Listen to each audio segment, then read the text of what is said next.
Kidlat News Updates. Mga balita ngayon, 4 na katao sugatan sa pagsabog sa Sharif Agwak, Maguindanao del Sur. 9 na tripulanteng Pinoy ng MV Eternity Sea nakabalik na ng bansa. Complete disability discharge ng AFP pinarerepaso ni PBBM.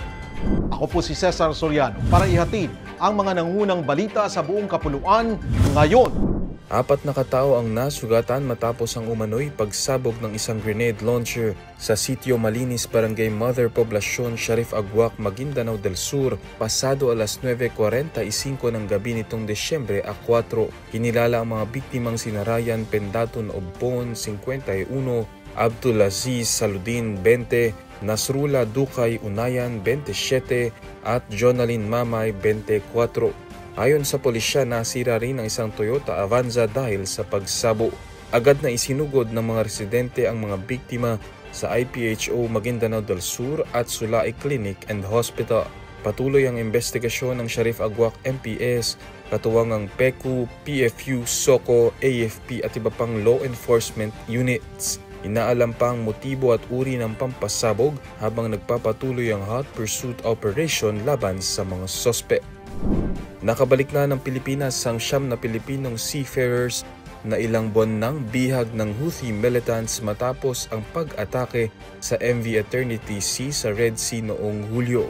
Pasado alas 9 kagabi nang dumating sa Ninoy Aquino International Airport Terminal 1 ang 9 na nagmula sa Muscat, Oman.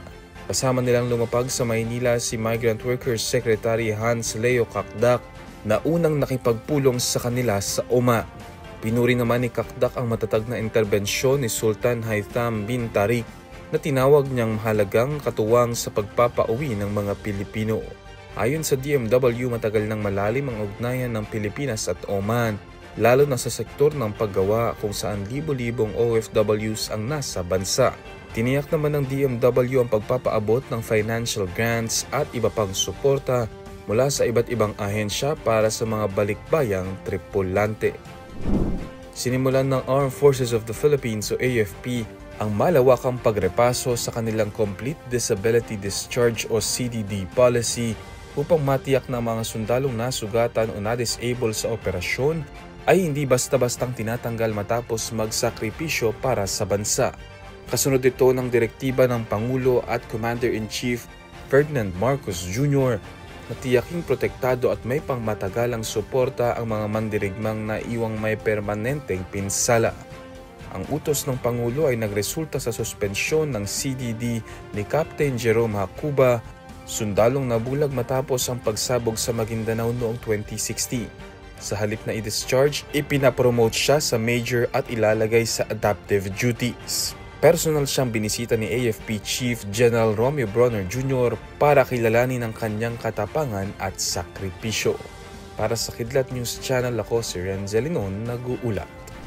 Ako po si Cesar Soriano. Palagi niyong kasama sa bawat pagputo ng balita.